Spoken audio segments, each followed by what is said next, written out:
Eu só fiquei em casa porque não tem sapato pra sair. Por causa disso eu fui dormir. Meu terno já não se sabe onde que vai ser. Se não é conversa para rir. Minha gravata parece forca da antiguidade. Minha camisa já não tem costado. Parece que eu vivo de caridade. Meu Deus, que crise danada estou atravessando. E com esta vida infeliz, mesmo assim vou levando. A minha roupa já não serve para eu vestir. Ai, ai, meu Deus, eu já não tenho nada. E como é que eu vou me divertir?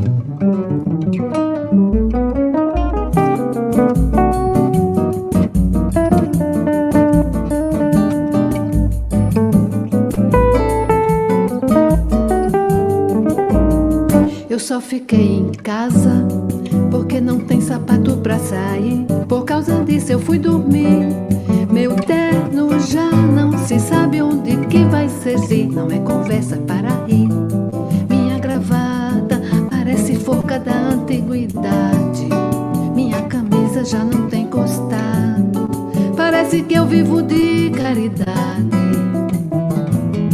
Meu Deus, que crise danada estou atravessando. E com esta vida infeliz, mesmo assim vou levando.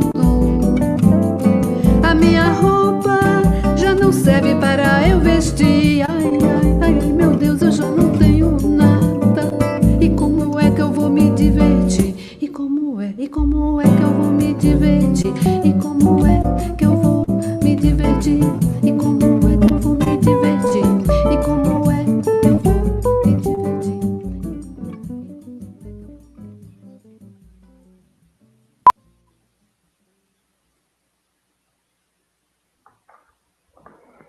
Boa noite, camaradas. Boa noite, todo mundo. Boa noite, amigas e amigos. Sejam todos bem-vindos a essa nossa live. Iniciamos ao som de um samba de Irã, né? O nome não é Conversa para Rir, né? Um samba muito gostoso de ouvir. Samba que Irã escreveu no cárcere, né? Enquanto estava na prisão, na sua primeira prisão, né? Primeiro momento de prisão durante a ditadura de Vargas. E a gente está muito feliz de estar aqui com vocês, né? Uma honra poder fazer uma live, mediar essa live, inclusive, sobre o camarada Irã, né? Um camarada que é uma referência, que a gente tem muito ainda o que conhecer, né? E não só nós comunistas, mas todo o Rio Grande do Norte, né? Inclusive na cena cultural. Então é uma alegria muito grande estar aqui, né? A gente vai estar mediando, tanto eu quanto o camarada Henrique, que eu vou passar para ele dar uma boa noite. Essa conversa é uma conversa livre, solta, tranquila, com a filha de Irã, Sasha, que logo mais também vai aparecer aqui com a gente. E a ideia mesmo é a gente rememorar um pouco quem foi Irã, né, esse grande camarada, conhecer um pouquinho mais da sua história, da sua vida, não só política, mas pessoal também, né, e poder ter essa inspiração também para os tempos que continuam, né, sendo muito desafiadores. Então a gente volta à memória desses grandes camaradas para também tomar força, né, para continuar. Camarada Henrique, dá seu boa noite aí para a gente. Boa noite, camaradas, boa noite, pessoal. Uma alegria, né, a gente se encontrar aqui para fazer essa atividade tão importante em relação a não só a cultura potiguar, mas a cultura brasileira como um todo. Como a camarada Roberta falou, eu sou Henrique Velha, a camarada Roberta também, a gente faz parte do Partido Comunista Brasileiro, aqui do Rio Grande do Norte, e a gente, justamente em forma de homenagem ao camarada Irã, a gente colocou o nome dele para a Célula da Cultura. Nada mais interessante e importante do que fazer essa atividade justamente com a filha dele, com Sasha, que muito nos honra nessa atividade aqui. Acho que vai ser uma noite tanto de formação política, como de formação também artística, cultural e humanista. a expectativa tá bem legal. É isso, camaradas. Fiquem muito à vontade para interagir no chat, né, para fazer as suas perguntas. A dinâmica vai ser, como eu falei, um diálogo, né, muito tranquilo com Sasha, mas a gente vai ficar um tempinho nós aqui dialogando com ela, para ela poder trazer as mais diferentes memórias, né, do Irã. E aí vocês vão fazendo aí as perguntas no chat, e ao final a gente seleciona algumas, né, ou dependendo da quantidade todas, para a Sasha poder interagir também, responder, né, etc. Mas fiquem muito à vontade, esse é um momento nosso, né, de conhecer Irã, de homenagear Irã também, e a gente sabe, inclusive, que a gente tem muitos camaradas, né, do RN, inclusive da cena cultural, grandes artistas do RN, que pouco tem visibilidade, né, no âmbito do Brasil, né, e então esse é um momento para a gente poder honrar a memória desse camarada que contribuiu demais, né, que teve uma vida extensa, de ações culturais e políticas, né, então vai ser muito lindo poder conhecer mais desse camarada, né, então eu espero que todo mundo possa aproveitar demais esse momento, como eu disse, interajam, né, façam seus comentários, e a gente aproveita, né, justamente para poder pensar um pouquinho a arte, a cultura, a relação entre arte e política, né, e especialmente lembrar um camarada que tem um espaço muito importante, né, para a luta política, né, para a luta popular do Brasil, do RN, e para a cultura também, para a arte do Rio Grande do Norte e do Brasil. É isso, então, camaradas, vamos iniciar nossa live propriamente dita, né, eu vou rapidamente apresentar o Irã, em seguida a gente vai assistir um trailer no documentário, eu já falo sobre ele, e assim a gente vai tocando a nossa atividade hoje, beleza? Irã de Lima Pereira nasceu no dia 3 de outubro de 1913, em Caicó, Rio Grande do Norte. Filho de Hilarino Amâncio Pereira e Maria Marieta de Araújo Lima Pereira. Foi um trabalhador da cultura e atuou no âmbito da música, do teatro, do jornalismo, da poesia. Teve como companheira a também importante artista Maria Célia. Irã foi um grande militante do Partido Comunista Brasileiro, perseguido e desaparecido pela ditadura de 1964. Camarada Irã é uma referência para nós comunistas, é uma referência para toda e qualquer pessoa que deseja um outro mundo, e mais ainda para nós artistas que fazemos arte política numa simbiose constante.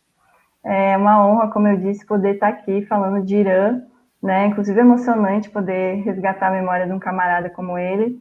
E a gente vai ver rapidinho agora um trecho, na verdade, o trailer do documentário chamado Lua Nova do Penar, que é um documentário de 2013 sobre a vida de Irã, né? Que os familiares do Irã falam sobre ele, inclusive fica aí a dica, né? Para assistir, tem no YouTube. É um documentário de Leila Jenkins, que está aí acompanhando a live, né? Obrigada pela presença, Leila. E Sidney Pires. Então, o camarada Rodrigo, que está nos bastidores, inclusive já agradecendo, camarada, por estar aí com a gente. Pode socializar aí o trailer, camarada. Vi dizer que o tempo apaga lembranças. Meu pai tem várias profissões. É ator, jornalista, vogal e comunista. Aí ele olhou pra mim assim e fez boca de siri e foi saindo. Ariano é o pacote. Aí eu já sabia que era ele, que ele veio quando dizia pra mim, Ariano, que pacote desgraçado esse você recebeu. Quando eu menos esperei, meu carro era um Fusquinha. Irã, aqui atrás de mim. Ele em pé, de chapéu e um bigode bem grosso. Se meu Fusca falasse com meu pai, eu via as gargalhadas frouxas dele dentro do cinema. Dançava na época que padre não tirava a batina, ele levantava a batina, aparecia as calças e ele fazia todos de remeleixos. Aí todo mundo achava graça na anedota dele, porque ele era muito engraçado para contar a história. E aí contava a história, a gente achava graça no papagaio, achava graça nele. E era muita festa naquele apartamento, apesar de não ter dinheiro para comer, não tinha almoço, não tinha jantar, não tinha nada, era dureza. A gente ia para a escola sem café, voltava, não sabia se tinha almoço. Mas tinha o piano, tá? Tinha aquela alegria, aquela coisa. Bastava chegar mais um, pronto, estava feita a festa.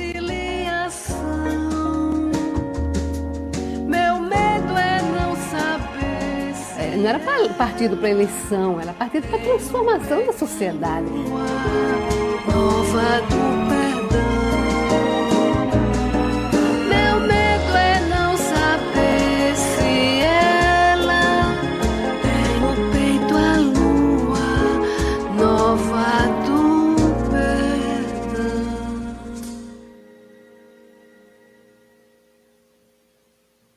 Nunca mais eu tive um Natal bom.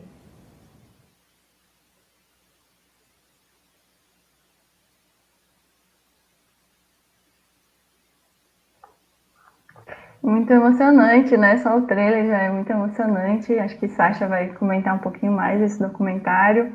Mas saudar novamente, né, as diretores e diretoras do documentário que estão presentes. Também saudar a família de Irã, né, que já se manifestou aí nos comentários, que está assistindo a gente. Agradecer muito a presença, é uma honra poder ter vocês por aqui também. E é contigo, camarada Henrique. Beleza, também queria agradecer a presença de todo mundo, especial só que fez esse documentário. Queria só informar também que a gente colocou o link desse documentário lá na nossa página do YouTube, então quem quiser, vale a pena assistir. E também, para vocês começarem, quem quiser colocar pergunta, no final da fala de Sasha, a gente vai abrir um espaço para fazer alguns comentários, algumas falas.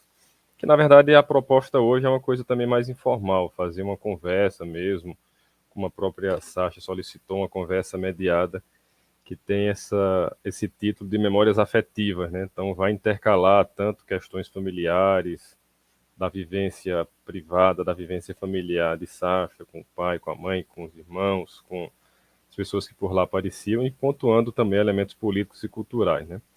Então, para poder fazer a apresentação e a chamada da nossa convidada de honra, eu queria fazer de forma muito rápida uma apresentaçãozinha de Sasha Lídice Pereira, que está agora na tela aí. Sasha vai poder conversar com a gente, né? Que além de ser filha de Irã, de Lima Pereira e de Célia Pereira, Sasha daqui a pouquinho vai falar um pouco também do próprio nome dela, de onde é que vem o nome dela, uma história bem legal, e também da família. E como ela gosta de dizer, Sasha nasceu em Caicó no dia em que o Brasil declarou guerra às nações agressoras, 22 de agosto de 1942. É formada em administração pública, iniciou pela FGV e depois terminou na UFPE, e formada em pedagogia na Faculdade de Estudos Aplicados em Aracaju. Tem muitas experiências desde nova na parte educacional e de arte, principalmente. Também trabalhou na SUDENE, até ser sumariamente e arbitrariamente demitida durante a ditadura militar em 65. Depois trabalhou como orientadora educacional, especialmente com artes, com crianças. Se mudou para Maceió em 80, 81 e trabalhou no Teatro Deodoro, que coordenou a instalação de Centro de Belas Artes de Alagoas, e também ajudou a organizar o Festival de Artes Marechal Deodoro, e depois passou também a coordenar o Núcleo de Música. Em 87, com a lei da anistia, ela foi reintegrada à SUDENE, resguardando os direitos, né, que ela tinha sido cerceada durante a ditadura, e conseguiu, inclusive, depois se aposentar. Finalmente, voltou para Natal, veio para Natal, ampliou a sua dedicação às artes e à música. E atualmente faz um projeto que acho que vale a pena também destacar, que foi resultado muito da vivência familiar, dos saraus, tertúlias, que ela gosta também de falar muito, que levou à construção do projeto I Love Music Academy, que há 10 anos vem funcionando na sua casa, né? Escola de música, que ao lado do maestro Joca Costa desenvolve atividade de apoio no ensino à música. Ou seja, uma figura interessantíssima que também tem a sua importância peculiar para o desenvolvimento das artes, especialmente a arte e música aqui na cena cultural de Natal. Te agradeço bastante, Sasha, não só por esse momento agora, pelas nossas conversas anteriores, todos os nossos momentos estão sendo bastante educativos, de formação e muito bom. Eu te passo a palavra e a gente vai conversando um pouco aqui dessas experiências suas, a sua família, com destaque, claro, para Irã, que fez aniversário domingo passado. Te passo a palavra, Sasha. Boa noite a todos. Estou vendo aqui as pessoas, minha irmã, Taliana, Leila, agradecer muito ao partido e a Henrique de ter tido essa lembrança de me convidar para participar desse momento, que eu estou bastante emocionada. Eu nem imaginei que eu ficasse, mas eu estou muito emocionada ouvindo o samba e o trailer, né? E então eu queria até dar início exatamente prestando essa homenagem a Leila e a Sidney, né? Que esse trailer ele é muito especial, né? E a maestra Joca Costa, que fez essa trilha da música do Luiz Vieira, né? A Guarânia da Lua Nova, que ele fez uma coisa linda, porque ele fez uma ciranda que é um tempo de Pernambuco, né? Ele fez um arranjo lindo. Então, quero agradecer muito. E Leila, porque Leila teve uma sensibilidade assim, sabe, acima mesmo, porque ela não conheceu o Irã, né? Leila não conheceu, a gente não conhecia Leila até um dia em que, em 2011, 12, por aí, ela entrou em contato dizendo que estava fazendo esse documentário, né? E que é uma amiga minha de colégio, que é essa que passa saracoteando aí no DVD, no trailer, Cineide, que foi minha colega de científico, na época científico, né? Então, conhecia também eles aí, e em Recife, e Leila estava precisando, querendo uma pessoa que ela queria que fosse significativa para a monografia. E quando ela encontrou Cineide disse, a pessoa que está procurando é seu Irã. Ela chamava seu Irã. Ela morou um ano, um pouco mais de um ano na minha casa, na nossa casa. Ela era do interior da Paraíba e estudava em Recife, era minha colega. Então, ela teve a oportunidade de conviver com a gente. A Cineide também, uma pessoa muito especial, você também participou. A pessoa também é uma peça fundamental nesse documentário, né? E Leila, quer dizer, ela teve através de Cineide, ela conseguiu captar esse espírito, né, da família, esse espírito do Irã, né? E ela consegue passar isso muito bem no documentário, né? Quando ela nos pegou de surpresa, né? Cada um estava lá, quando a gente chegou de manhã lá para fazer a filmagem, entrou naquela sala, e estava aquela sala cheia de fotos, foi uma coisa assim, sabe? Porque eu até fiquei... A gente ficou meio... Eu mesmo fiquei sem ação, sem saber por onde começar. E então ela provoca esse encontro com as irmãs, né? E ela é muito feliz quando ela dá esse start aí, né? E na sequência você vê que ela percebe a índole do Irã, né?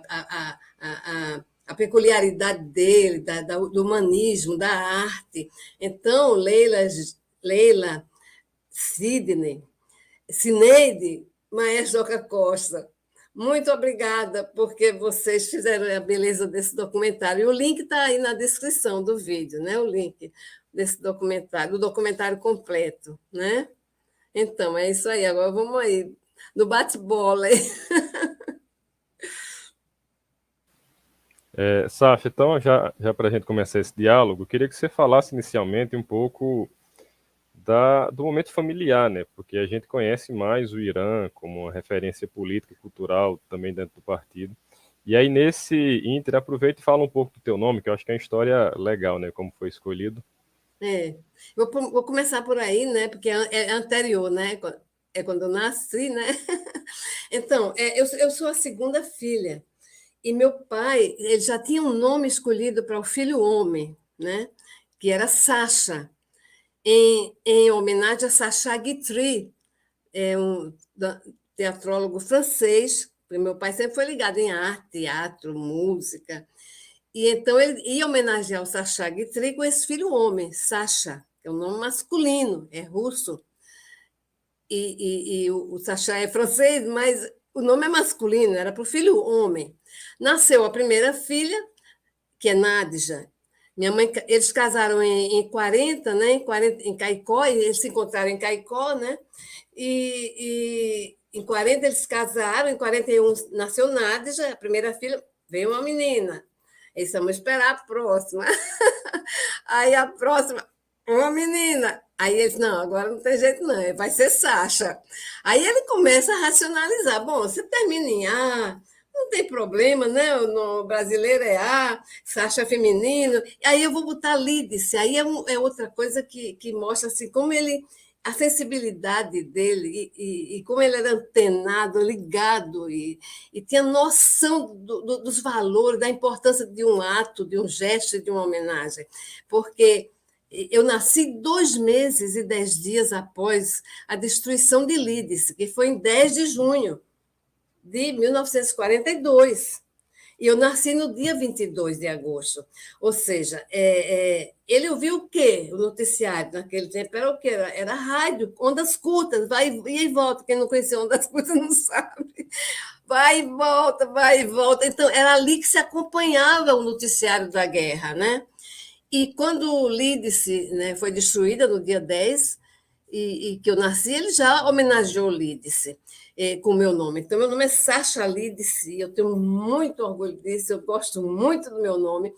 E recebi homenagens do governo de Lídice, porque ele ficou sabendo, em 53, mais ou menos, ele tem uma correspondência intensa com a alegação da Tchecoslováquia no Brasil, e aí que ele fica sabendo, ele tem informação que eu sou a primeira Lídice do mundo, né? Tem muitas Lídices, no Facebook hoje tem um grupo de Lídice, é Lídice, muita Lídice, mas eu sou a primeira porque ele estava lá no radinho de ondas curtas, né? E chegou primeiro, né? Então, é um nome assim que faz muito, eu não sei, eu acho que eu sinto que eu sou Sacha Lídice mesmo, sabe? Ele acertou no nome, ou o nome acertou em mim, eu não sei, mas é uma coisa muito forte em mim, ser Sacha Lídice, sabe? E até porque eu conheci a história, eu cresci ouvindo a história do meu nome, e acho isso muito importante, né? Me deu autoestima, né? Ter esse nome, para mim, é uma coisa, trazer esse nome é fantástico. Eu gosto de ser Sacha Lídice, né? Ele esperava que me chamassem de Lídice, né? Mas foi colando mais Sacha ao longo do tempo. Quando eu voltei para Natal, agora é que eu começo a ser chamada de Lídice, né? As pessoas estão me chamando mais de Lídice, o maestro me chama de Lídice, começou a chamar Lídice, mas a vida toda eu fui Sacha. E não era fácil ser Sacha naquele tempo. Hoje é fácil, né? A filha da Xuxa, não sei. Era caixa, taxa, racha. Vem cá, Sacha. Vem cá, Sacha. Era assim, ó. Não tive esse negócio, nunca me afetou, sabe? A história do meu nome era maior do que qualquer bullying. Tinha mais força. É isso aí.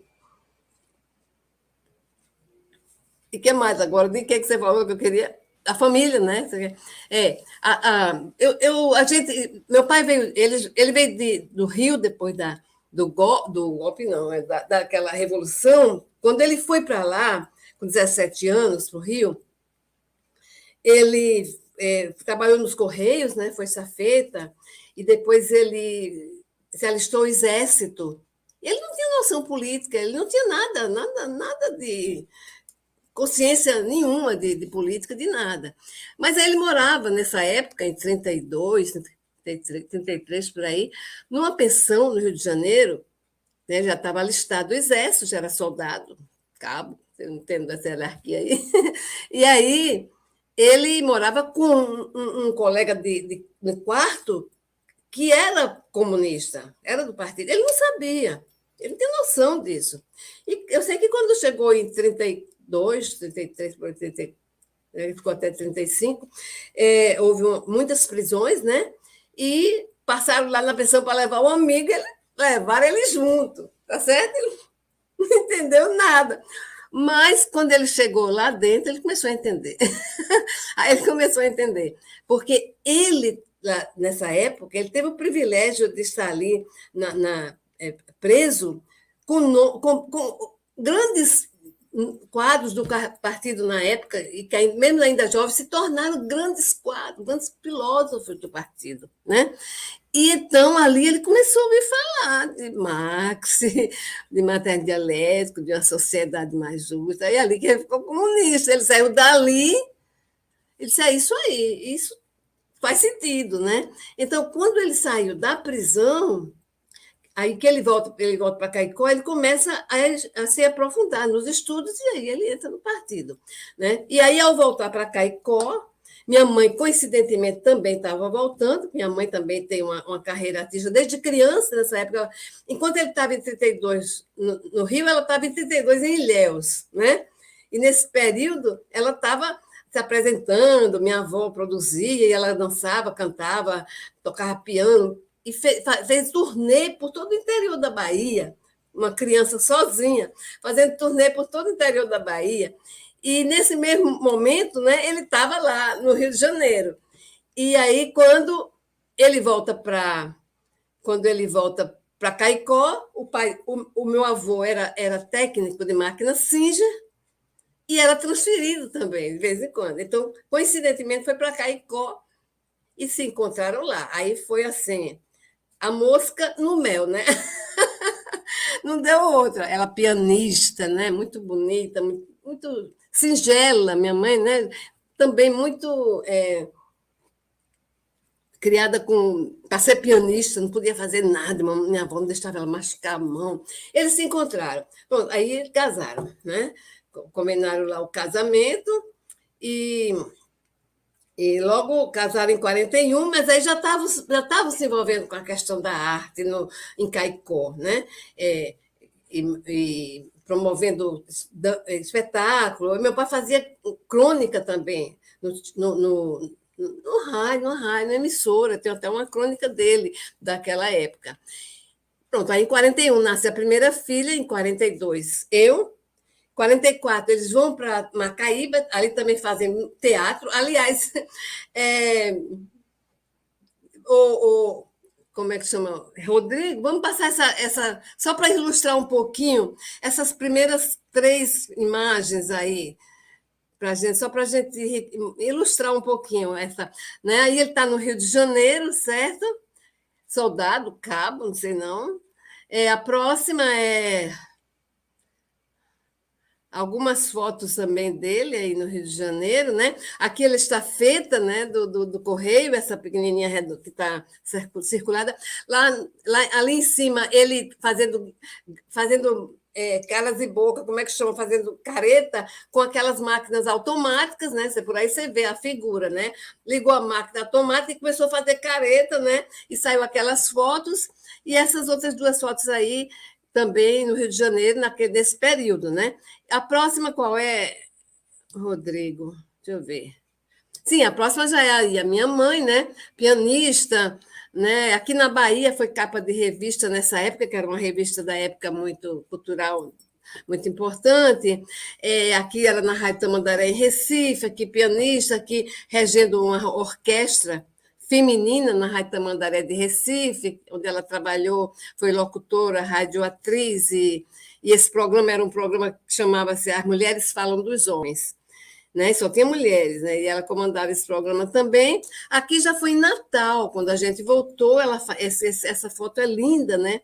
Ela já tinha perto de 80 anos, e ela fez essa foto, muita gente conhece, porque ela foi muito tempo na Caixa, ela foi uma foto da Caixa, da loteria, uma coisa assim, foi um comercial, coisa assim, né? E aí uma jornalista fez essa matéria do Diário de Natal e tal.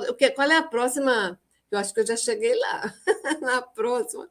Sim, aí eu estava falando aqui, né, em Natal, passam por Macaíba, né? E tem teatro lá, fundam o Grêmio Dramático Alta de Souza, o Teatro de Estudante, fica um pouco tempo, aí já está no partido, o partido convida ele para vir para Natal, né? Já vem para Natal em 45. E aí, em Natal, tem isso aí, esse livro aí é um livro História do Teatro Alberto Maranhão, né? Um livro de Meira Pires, certo? Meira Pires, ele tem várias páginas onde ele é a pauta do teatro, e aí tem vários registros de espetáculos, né, do tempo de Natal. E aí tem Luiz Maranhão também, parece que fazia teatro, Poti Ferreira, que também era do partido, fazia teatro. Bom, e aí, 45, né, o tempo de Natal, mamãe também trabalhava no na Rádio Poti. Minha mãe foi a primeira locutora da Rádio Poti, fazia o Jornal do Meio-Dia, um programa de poesia, assistente no Ateneu, assistente do maestro Ademar de Almeida, né? E tal. E aí, mostra o próximo, aí ela regendo o canto orfeônico. Aqui ela está regendo o canto orfeônico do Colégio Ateneu, quando ela era assistente do titular, que era o maestro Ademar de Almeida. Aqui tipo um folderzinho de uma peça que ela apresentaram também no teatro. Aqui é na porta da Rádio Poti, né? Irã Célia, e aí parece ter uma pessoa que se chama... acho que é doutor Eider, é um advogado daqui também, da família Vanderlei. Aí, eu não conheço todo mundo, não sei se está todo mundo, certo? Então, aí é Natal, né? Pronto. Então, aí em 49, já o partido já manda para Recife, né? E em Recife ele vai ser diretor da Folha do Povo, certo? E aí foi um tempo bem marcante, sabe? Que era um tempo de muita dureza, né? Perseguição política. O jornal foi invadido, ele tem até um documento aqui, ele denunciando isso, quebraram a gráfica, e aí o partido tinha uma redação também lá no edifício Feira da Cunha, e a gente morava na Rua Imperial, que aparece nesse trailer, um prédio aí, e a gráfica era na mesma rua, né? E esse tempo foi muito difícil, né? Porque ele não tinha emprego, trabalhava para o partido, e era diretor, e o jornal saía todo dia para as bancas, mas nem sempre vendia jornal, e algumas vezes a polícia levava o jornal, e a receita era exatamente a receita era do jornal, certo? Então, quando empastelava o jornal, ou quando não vendia jornal, não tinha receita, né? Então, era difícil, porque era privação, tinha muita privação. E a grande riqueza dessa família, assim, porque é influenciada por ele, pelo espírito dele, pela minha mãe, é exatamente isso, porque era um momento difícil, não tinha almoço, a gente não tinha uma rotina de almoço em casa, né? E, às vezes, eu me lembro que era assim, quando saía o jornal, vendia o jornal, ia todo mundo para a redação, aí distribuía a féria, né, do jornal, levava para casa, aí passava na padaria, comprava pão, era coalhada, sardinha, e fazia farofa de sardinha, e tomava coalhada, tal. Esse era o almoço, né?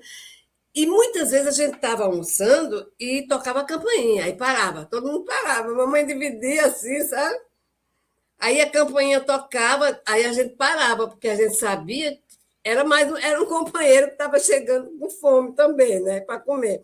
Aí o que acontecia? Minha mãe pegava um pouquinho de cada prato e fazia mais um prato, certo? E nisso aí tem até uma história curiosa, porque aquela coisa, né? Tem momentos que são difíceis naquela hora e depois a gente ri, né? Das cenas, né? Então, eu me lembro de uma situação em que o Wilson Vilela de Farias era um dos companheiros que chegou nesse momento, e minha mãe pegou, dividiu o pratinho assim, a mesa era pequenininha, ele botou o prato assim, e quando ele foi fazendo assim, o prato virou, sabe?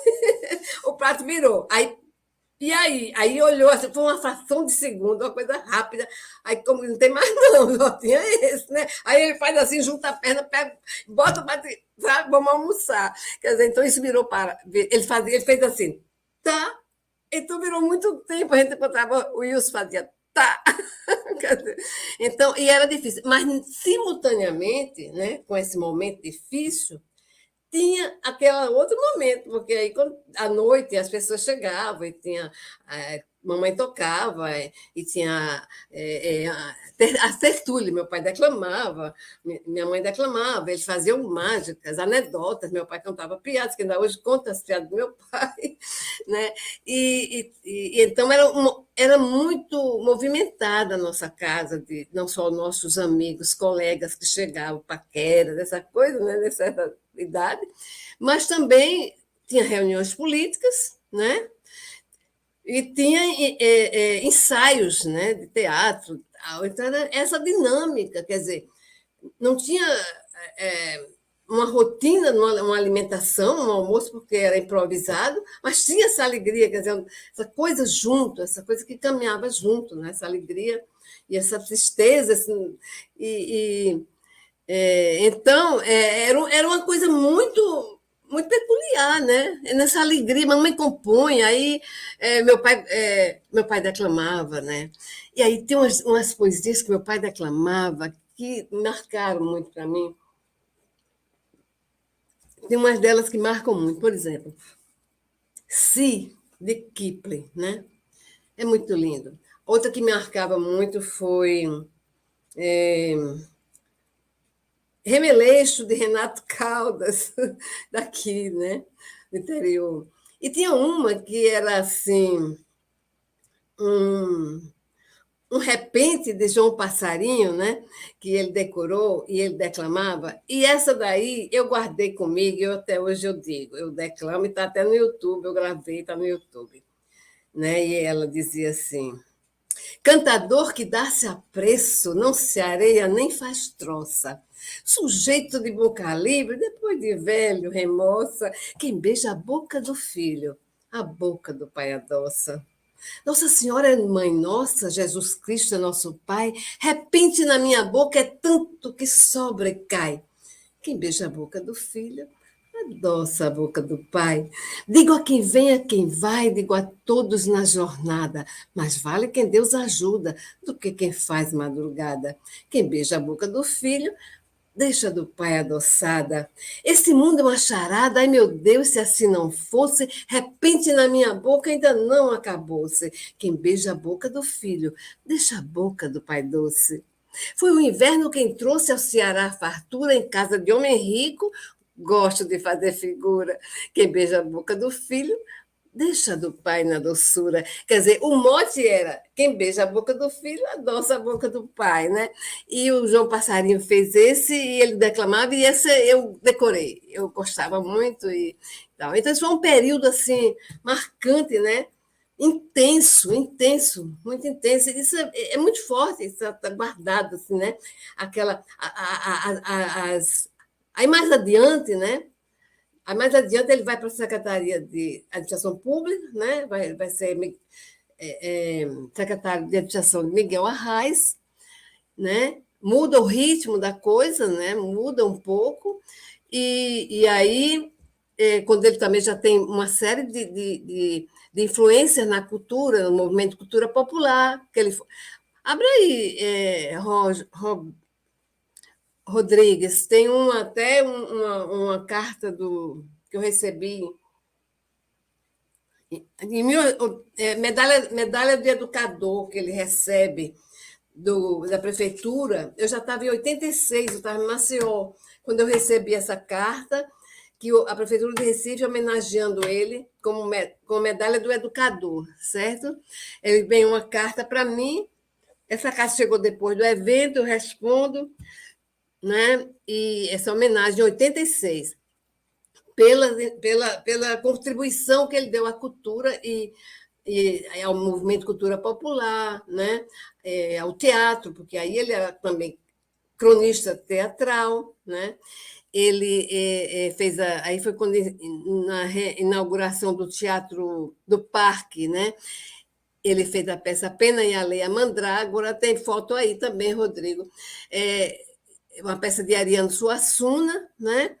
Que foi apresentada e que ele fazia parte do elenco, né? E ele incentivou, aí também ele recebeu esse prêmio em Recife de melhor ator. Samuel é um troféu em Recife para atores para o teatro, né? E ele recebeu esse troféu por uma peça que representou em Natal, que foi aquela Deus lhe pague, né?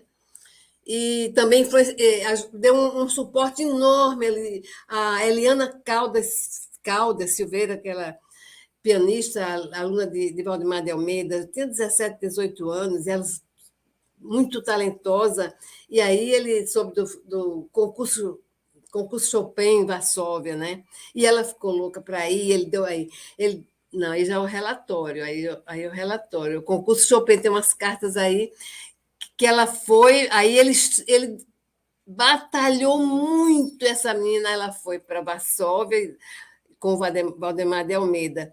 Ele conseguiu essa viagem e ela participou, né? Então, foi intensa assim, a participação dele. Aí é outra coisa bem interessante.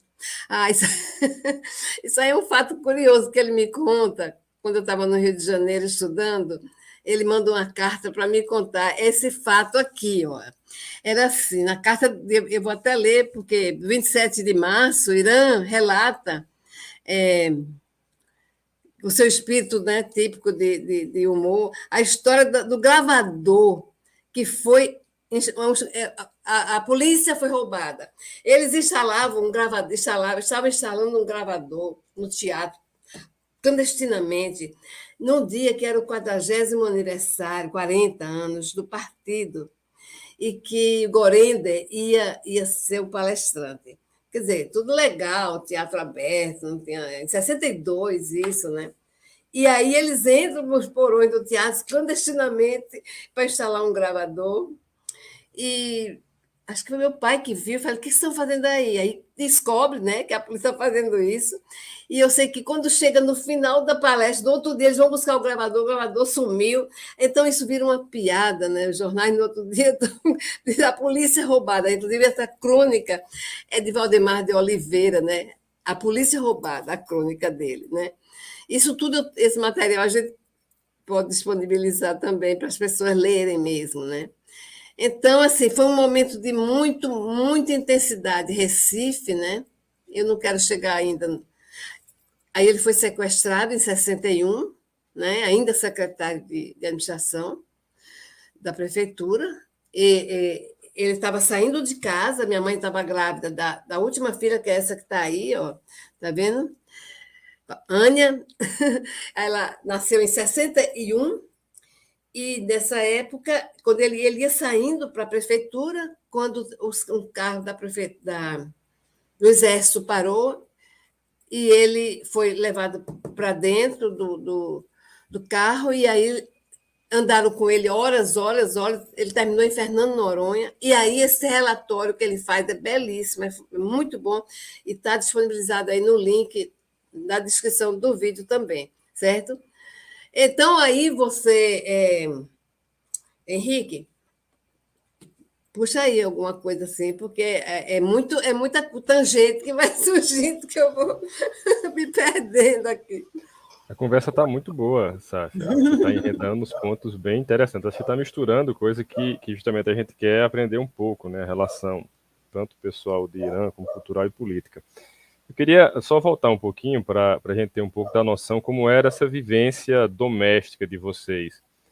E principalmente na tua fase mais jovem, o que é que você pensava sobre isso? Que parecia, ao mesmo tempo, um espaço muito animado, com discussões culturais, políticas, entrando e saindo gente, e, por outro lado, um medo também, um medo da repressão, um medo da pressão, visto que a família, principalmente Irã e sua mãe Célia, estavam lutando pela transformação do Brasil, pelo mundo realmente emancipado, e a repressão sempre foi algo muito forte. Então, o que é que você lembra em relação a isso, vamos dizer, dessa contradição de um lado, a alegria toda do teu pai? Eu, pessoalmente, sabe, eu particularmente, não sei, as minhas irmãs, eu não tenho essa marca, essa lembrança, de medo. É como se eu não tivesse consciência exatamente daquilo tudo, certo? Eu conversava muito com meu pai, né? Eu questionava, eu perguntava muito,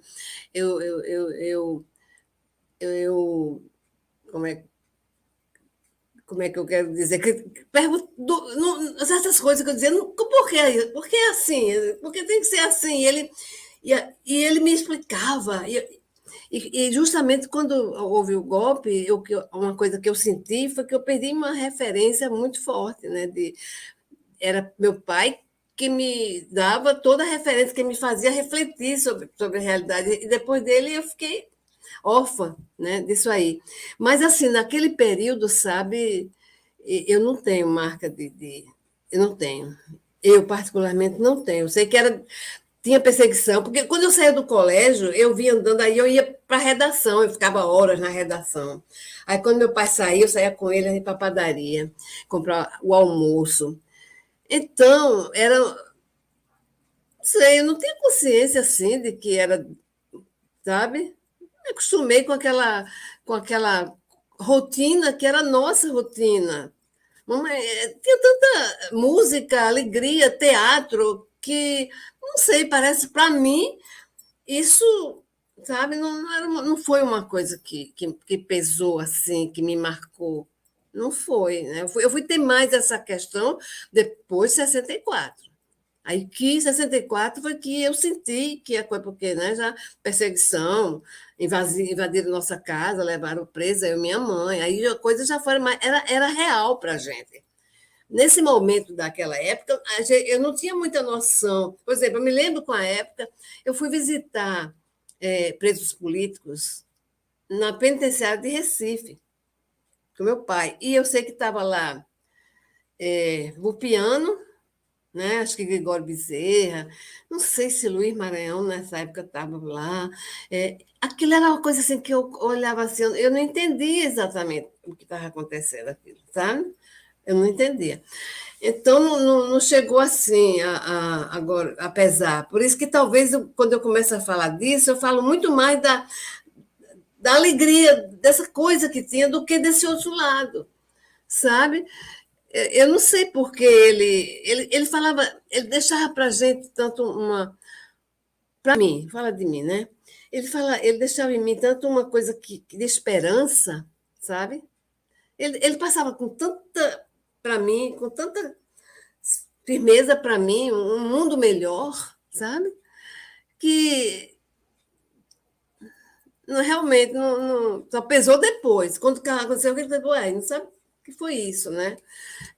Aí sim, que feio, difícil. Aí foi difícil, né? Porque aí teve realidade, teve concretamente para mim. Enquanto isso, naquela época, as coisas aconteciam ou na Folha do Povo lá, ou prendiam não sei quem lá. Se meu pai foi preso nessa época, de Natal até Recife, eu nem sei. Eu não sei. Entendeu? Não sei. Eu não sei, talvez em Natal tenha sido uma vaga assim, mas não tenho. Pesou muito mesmo, assim, marcou muito esse clima, sabe? De alegria, de esperança, de reflexão, né? Porque meu pai fazia a gente. Olha, esse almoço, que não tinha almoço, tinha um lanche assim do outro lado. Mas sempre estava lendo um livro, ele falava daquele livro, né? Eu perguntava às minhas irmãs, tinha sempre. Ele trazia, ele estava sempre, promovia jogos em casa com a gente. Quando ele entrava, já estava brincando com impugno, uma brincadeira, falava impugno. Não tinha televisão, não tinha essas coisas, então a brincadeira era ali, sabe? Jogos, brincadeiras, e também ele contava muita piada e fazia charadas, eu adorava charada. Quando eu chegava, eu dizia, não sei o que, 2 em 1, sabe? Aí eu gostava muito disso, né? Então, eu não tenho lembrança, eu fui ter depois de 64. Aí sim, eu fiquei um tempo com muita atenção, certo? Aí eu vou chegando lá, se vocês vão puxando aí, eu chego lá.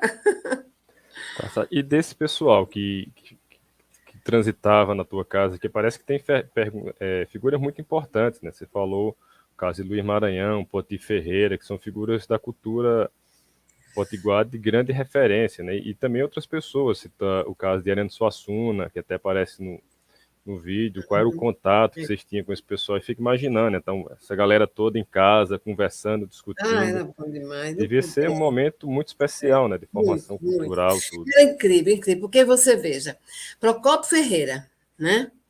Procópio Ferreira chegava em Recife com a peça.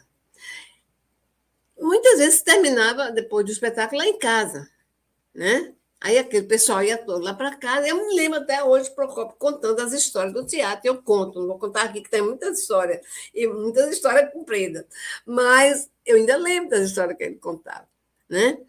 Então, eu me lembro de Glaucio Rocha, que morreu, Sérgio Cardoso, e muitos jovens, né, do movimento de cultura popular, que também frequentavam, que depois estão aí na Globo, já depois, né, vieram para cá. Wilker era jovem, tinha 15 anos, José Wilker, quando frequentava a nossa casa. Eu me lembro de Nelson Xavier, eu me lembro de Luiz Mendonça, sabe? Além disso, também, quando era o lado político, eu me lembro muito da campanha de Cid Sampaio, sabe? Que reunia muito, havia a frente ampla, né? Naquela época, era uma frente única e tal, e aí teve reuniões, aí tinha reunião da campanha de Cid Sampaio, e Luiz Carlos Prestes, e Jaime Miranda, e Nilson Miranda, que eram pessoas que eu adorava, os irmãos de Maceió. Por coincidência, né, o Nilson Miranda é avô dos meus netos, né? Porque a minha filha casou com o filho de Nilson, mas anos depois, em Maceió, quer dizer, sabe?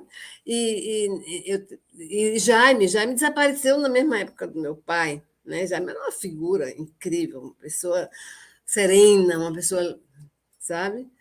Então, eu tenho muito boas lembranças das pessoas. Então, ao longo da minha vida, eu tinha uma coisa assim: comunista é gente boa, é gente honesta, é gente direita. Tá? Essa é a minha referência da vida toda. Né? Então, comunista, para mim, é bom. Comunista mesmo, né? Marxista, que estudou as coisas, né? Somente o que diz que eu sou, não, o que é, né? O que incorpora e introjeta os valores, né? de uma sociedade socialista comunista, os valores do materialismo dialético, de justiça. Então, sim, para mim, olha, eu cresci num momento em que eu nunca duvidei, ainda hoje eu tenho das pessoas, porque eu tinha uma referência que aquelas pessoas todas também eram pessoas honestas, né? Então, eu me choco muito hoje sabe, com o que eu encaro hoje, às vezes, de fragilidade, de integridade, de condutas, de valores. Nossa, isso... Porque eu cresci confiando na idoneidade, no valor do ser humano, sabe? E isso é meu pai passava, né? Passou isso para a gente, para mim, de uma forma decisiva, entende? E então tinha esse movimento. Aí, por exemplo, aniversário de uma irmã que aniversaria no dia 13 de junho. Então, era São João, São Pedro. Meu pai estava saindo da quadrilha, dentro de casa, era um apartamento, aquele lá que aparece no trailer, que tinha um corredor comprido que ia lá dentro. E toma olha, coisa maravilhosa. E saindo da quadrilha, lá ia ele puxando a quadrilha e tal, e aí a festa tinha a quadrilha, né? E aí depois, quando estava no Rio, Ania tinha nascido, né? E aí eles começavam a escrever as cartas, que eu tenho as cartas aqui tudo guardado. E aí eu como releio, é incrível. Aí ele escrevia, daí a pouco ele voltava e dizia assim: eu parei porque eu precisei cantar o caminhão do Coroné para embalar a Ania, que estava acordada. Então, assim, aquelas músicas... Sim, inclusive uma coisa interessante, né? Que eu ia falar no começo e não falei, a Guarânia da Lua Nova, né? Quer dizer, porque que é outra coisa que foi muita sensibilidade de Leila, né? Foi de uma sensibilidade incrível. Ela diz que, ao entrevistar diferentes pessoas no decorrer, né, da construção do documentário, ela observou que muitas pessoas faziam referência a essa música de Luiz Vieira, né? Guarânia da Lua Nova. Eu me lembro de Irã quando eu ouço essa música. Então, ela teve a sensibilidade de captar que essa música era uma música que marcava, e era realmente. E aí ela pega uma frase da poesia do Luiz Vieira, quer dizer, tem gosto de giló verdinho, plantado na lua... Eu me arrepio. Plantado na lua nova do penar. Ela pegou essa frase, é da poesia da letra, da letra. Então, isso Quando ela me falou isso, eu disse, meu Deus, não acredito. Porque eram músicas e músicas que marcavam as pessoas que iam lá em casa, não se lembram, né?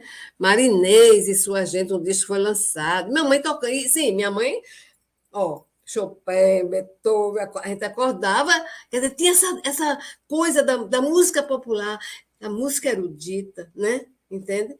Eu e meu pai, a gente era mais da música popular, sabe? Por isso que eu dei trabalho e não estudei piano. Mamãe dizia que eu queria brincar, eu queria explorar, eu queria fazer, descobrir as coisas. Não, você quer brincar, porque ela tinha a visão do erudito, de estudar, né? Que a minha irmã estudou e toca. Aí eu quis a sanfona, para sair, para ver se eu sabia sair do erudito. Eu estudei um pouquinho de sanfona, eu adoro sanfona. E eu e meu pai era da música popular, né?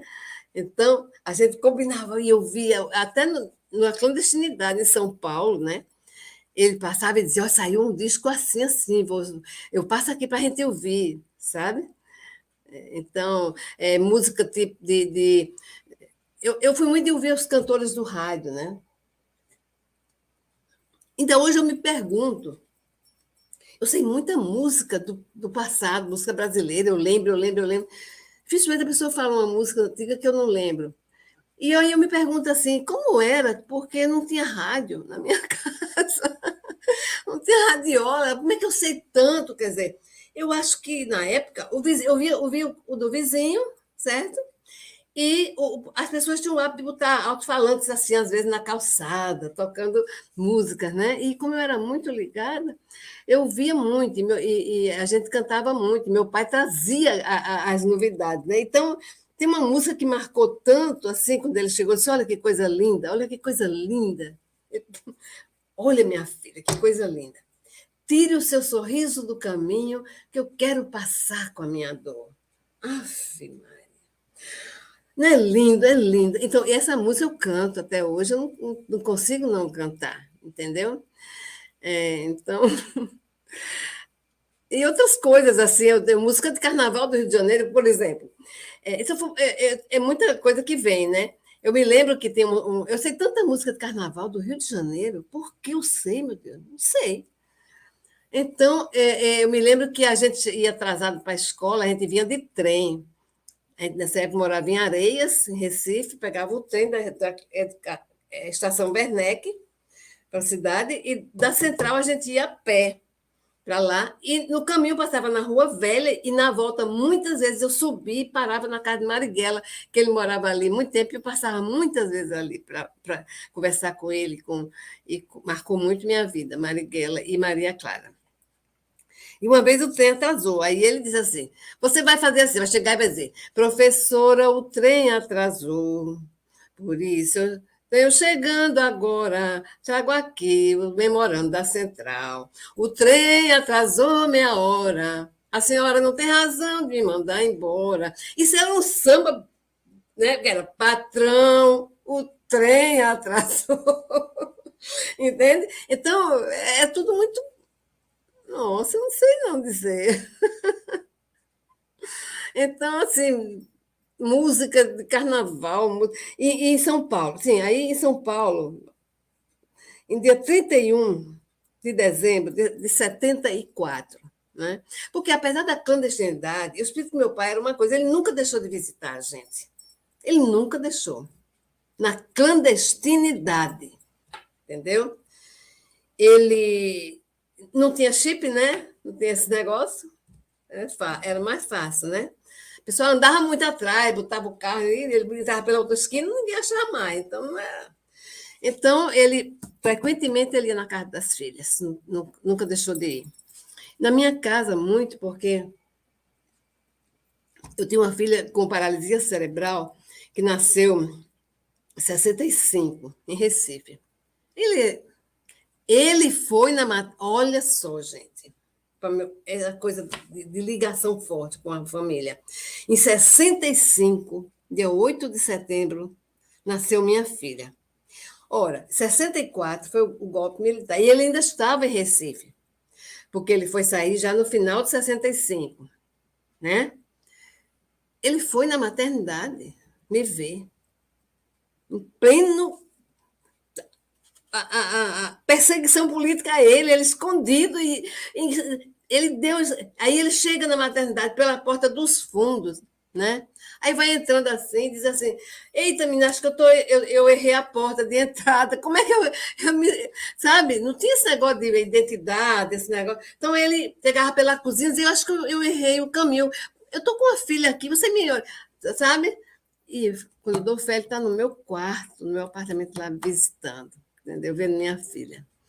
Então, aí, por causa dela, né, ele tinha muito medo em São Paulo que eles pegassem ela, usassem ela, sabe? Aí por isso que aí, nessa época realmente vem o medo, sabe? Ele tinha muito receio, era uma coisa que... E ele chegava de surpresa lá em casa, ele ficava numa janela e ele fazia assim: cadê o tocinho que estava aqui? O gato comeu. Aí ela, sabe? Porque ela já conhecia ele. Aí ele brincava e dizia assim: quem disse que... Como é, meu Deus? Chamava Vanderleia. Como é que chamava Vanderleia? Me esqueci agora. Ela tinha um apelido, né? Era Vanderleia, a Ternurinha, né? Aí, quem disse que Ternurinha é Vanderleia? Ternurinha é você. Então, conversava com ele, ela ficava... Então, ele tinha um receio muito grande que houvesse isso, sabe? De repente, usarem ela. Então, isso sim, aí sim, foi um momento difícil, né? Ele chegava de surpresa, ninguém sabia da vizinhança que ele era o pai, era o tio não sei quem e tal, ia embora. Ia embora, mas a gente não sabia onde ele ia. Isso era uma coisa, olha que coisa incrível, gente. Ele dizia assim, a verdade, tudo que se acontecer de ser chamado, só se vão falar a verdade, certo? É comunista, claro que é verdade. Não tem como... Né? Onde seu pai se encontra? Não sei. A gente não sabia. Ele não deixa... A gente não sabia. Certo? Por quê? Porque ele, sabe, ele fazia exatamente isso para a gente falar a verdade. Gente, para mim isso é muito forte. É muito forte. É ou não é? Diga. Você pensar que... Como é que se constrói a verdade? Num momento como esse, meu pai dizer: vocês vão falar a verdade. E para isso, eles não vão saber onde eu moro, onde eu vou. Né? Então, isso é muito forte. Né? Então, nessa época, eu me lembro que eu fui chamada, né? Eu fui em 74. Eu vou voltar um pouquinho em Recife, sabe? Para poder amenizar isso aqui. Só uma lembrança que eu tive aqui das coisas daquele momento de Recife. Eu não vou deixar de contar isso. Então, a coisa era tão engraçada que meu pai, uma vez, ele quebrou a válvula de descarga do banheiro e ele foi lá consertar, né? Remendou e não conseguiu resolver nada.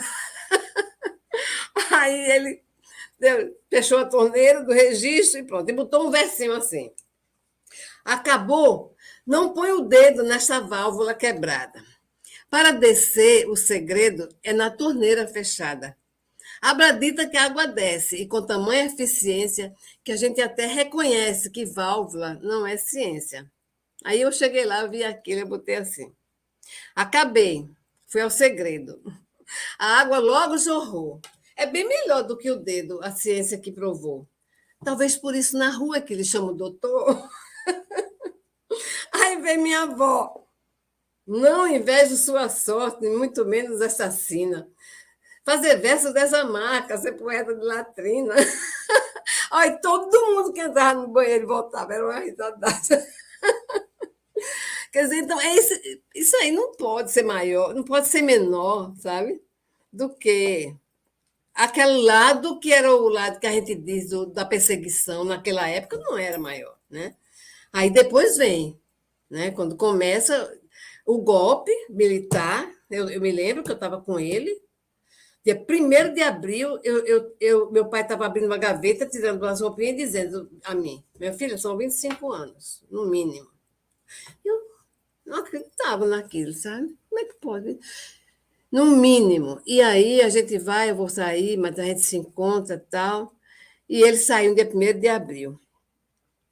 no dia 7 de maio, que era um feriado, Corpus Christi, a nossa casa estava cercada e tocam a campainha. Minha mãe era meio braba, valente, sabe? Minha mãe era valente, ela assim, mulher altiva, danada, e abriu uma portinha, olhinha, que tinha assim para dizer, pois não, quem é, sabe? Quando ela abriu a portinha, assim, que eu senti o que era, que eles iam entrar, né? Aí eu peguei o telefone, eu ainda tenho uma boa memória para coisa, hoje de número não, de telefone que ninguém anota mais, só faz assim, né? Ninguém decora mais o número, ninguém sabe, mas eu ainda sei alguns. Então, eu peguei o telefone, enquanto ela falava assim, quem é? Aqui só tem mulher. Vai entrar aqui? Um bando de homens, só tem mulher aqui e tal. Enquanto ela provocava, eu peguei o telefone e liguei, tudo que vinha na minha cabeça. Palácio do Governo. Olha, minha casa está sendo invadida assim.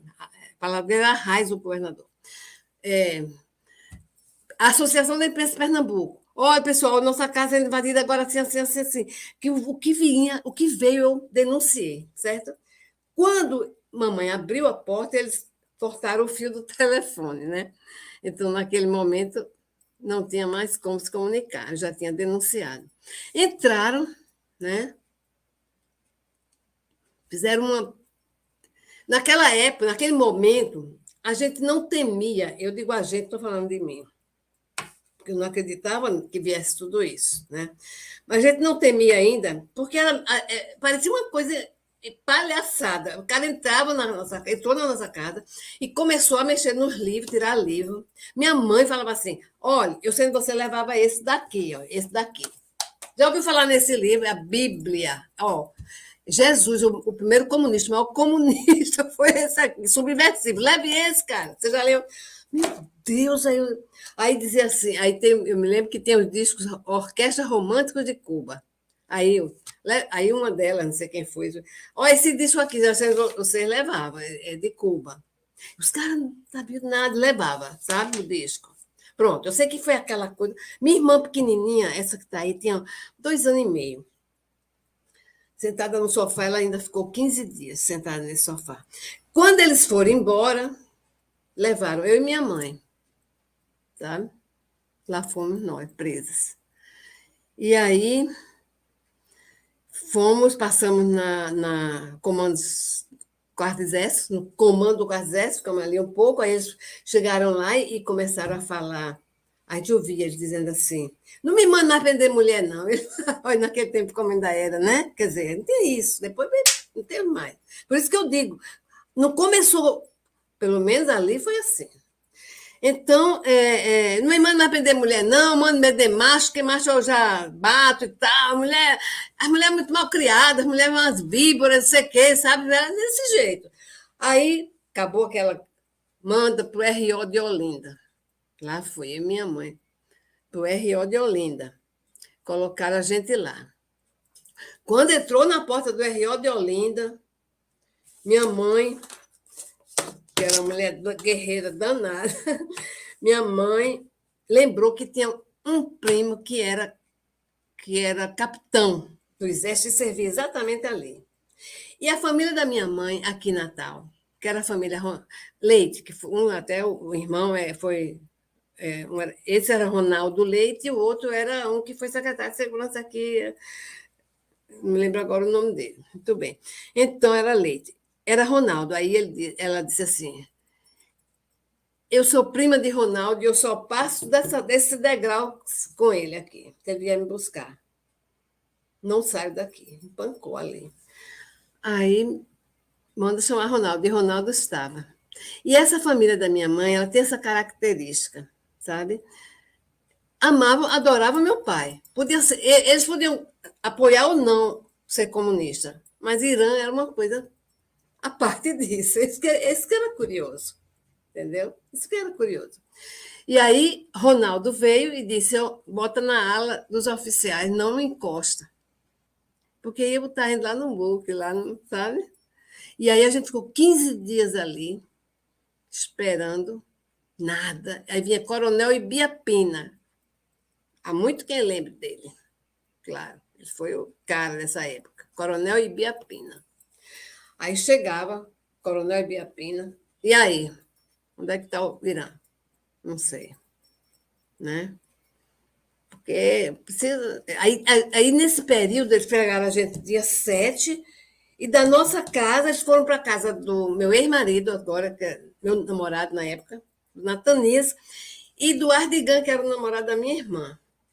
Levaram os dois também. Um foi para a companhia de guarda, segunda companhia de guarda, Natanias, e o outro foi para o pior lugar na época, que era Casa Forte, que houve onde torturaram o Gregório Bezerra, arrastaram pela rua, na época, né? E ficou aí o jogo, eles faziam o jogo, chegava para um e dizia, mas Santania já contou, por que você não conta? Né? Onde é que ele está? Mas Santania já contou, porque ele sabia, sabe? Foi 15 dias assim, até que liberaram a gente. Enquanto isso, é isso que eu digo, gente, era diferente mesmo, porque enquanto isso, a fraternidade era uma coisa enorme.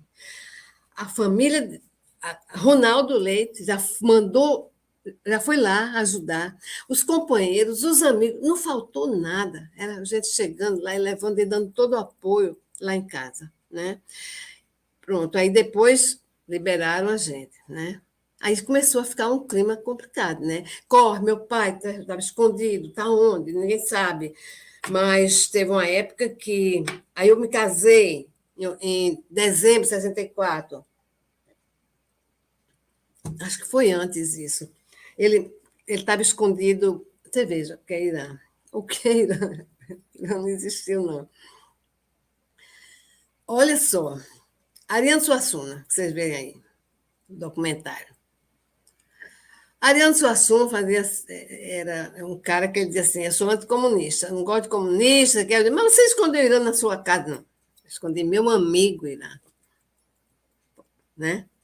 E a Igreja Católica escondeu meu pai, no convento de Olinda. Tá? Quem é que estava no convento de Olinda? Os estudantes da juventude católica. Certo? Normal. Mas um cara do Comitê Central do Partido Comunista, perseguido, procurado. Só Irã. Esconderam ele lá. Ele ficou um tempão lá. Aí Ibiapina descobriu, houve um... Né? Coronel Ibiapina ficou sabendo de alguma coisa tal, e aí... Vai lá. Tá lá, homem, tá lá. Aí mandaram lá. Era Padre Cavaleira, o nome do cara que estava lá, que depois ele é da CNBB, coisa assim, né? E então, os estudantes que estavam lá dentro, me lembro de um nome, Drummond. Drummond foi um líder estudantil de Recife muito que todo mundo conheceu. Era um deles. Então, os estudantes lá dentro disseram assim, olha, estão vindo aí. O padre disse, estão vindo aí, pegar o Irã. E agora? Esse não.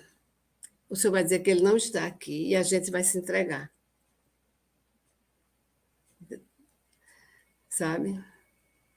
E aí, eles se entregaram, o padre disse, não, ele não está aqui. Aí andaram o convento todinho, meu pai montou um esquema e disse assim, olha, faz assim, vocês vão circulando no convento com ele, vocês vão na frente e eu vou atrás, certo? Dá a volta no convento todinho até sair. E foi assim. Ele atrás, o povo na frente, o convento não está, Irã não está aqui. Levaram os estudantes se entregaram para Irã não ir. Né? Então, é coisa, sabe, que... Bom, aí passou um tempo, aí, de novo, Boromeu e Ibiapina, Irã está lá. Eles chamaram, foi quando eu e meu marido, na época, foi avisado, tem que tirar ele de lá, tem que tirar ele de lá, tem que tirar ele de lá, e eu me lembro que foi eu que fui, eu e Natanias. Nós fomos tirar ele de lá. Foi uma noite de muita tensão. Subi lá no convento de Olinda e tirar meu pai, sair, depois entregar a outra pessoa que no caminho que ia guardar. E aí, acho que é quando ele foi para a casa de Ariano, né? Ariano Suassuna, com uma grande figura, que ficou com ele e dizia, olha, não fale que teve aqui não, porque eu sou frouxo, se puxar meu cabelo, eu conto. Uma figura, né? Então, aí passou esse tempo, quando foi em julho, Aí já teve o quê? Inquérito policial militar na Sudene. Né? Aí começa a chamar o pessoal da Sudene. Eu não sabia, eu não tinha por que ser chamada, eu só era filha de Irã.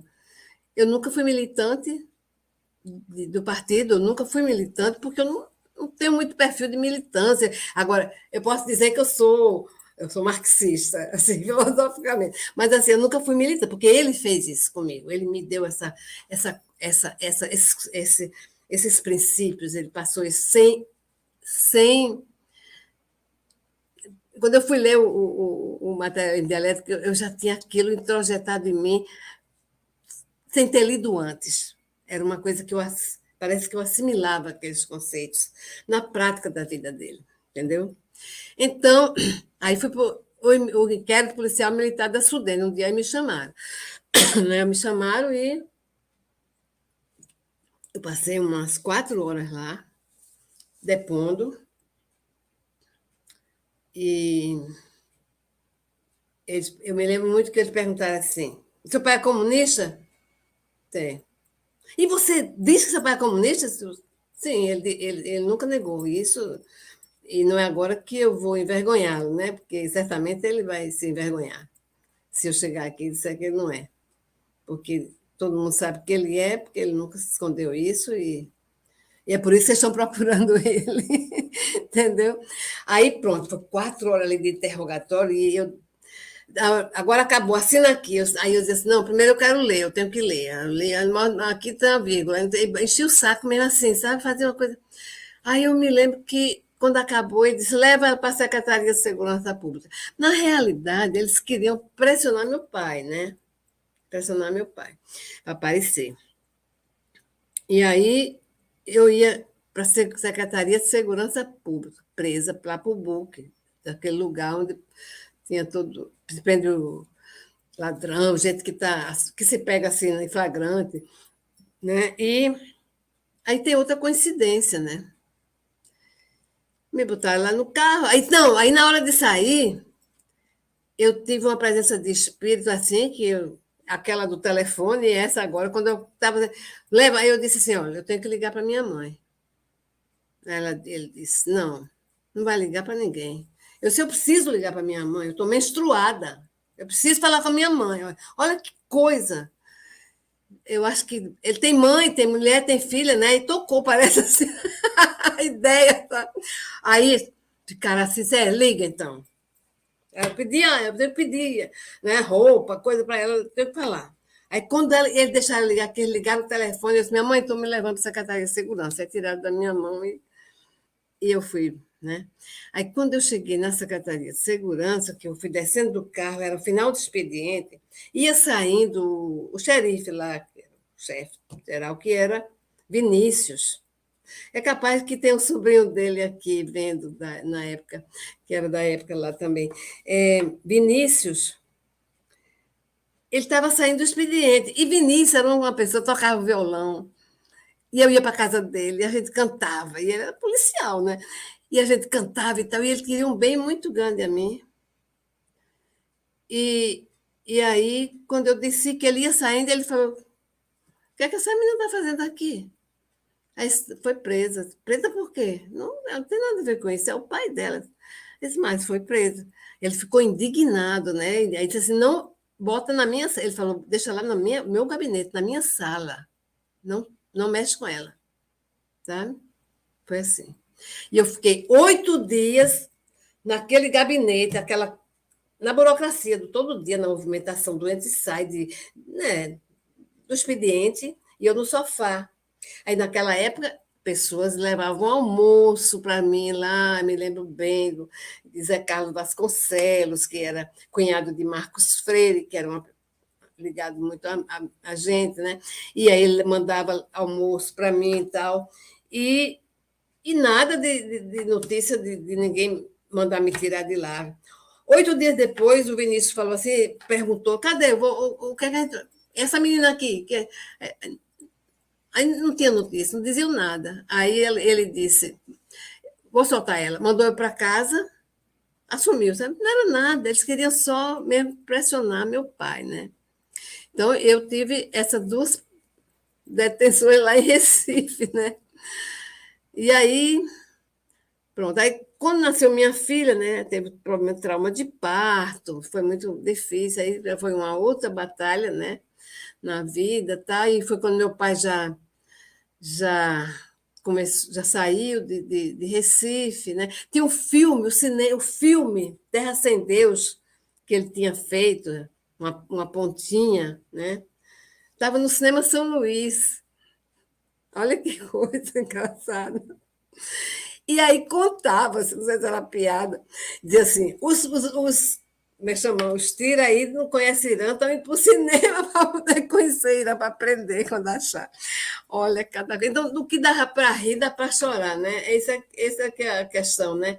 E eu não sei, em mim ficou essa coisa que eu me sinto uma pessoa muito feliz, eu sou uma pessoa muito alegre, bem-humorada, feliz. Nossa, então, e eu tenho que isso em mim, isso vem de ser Sachalídice, com a história de ser Sachalídice, né?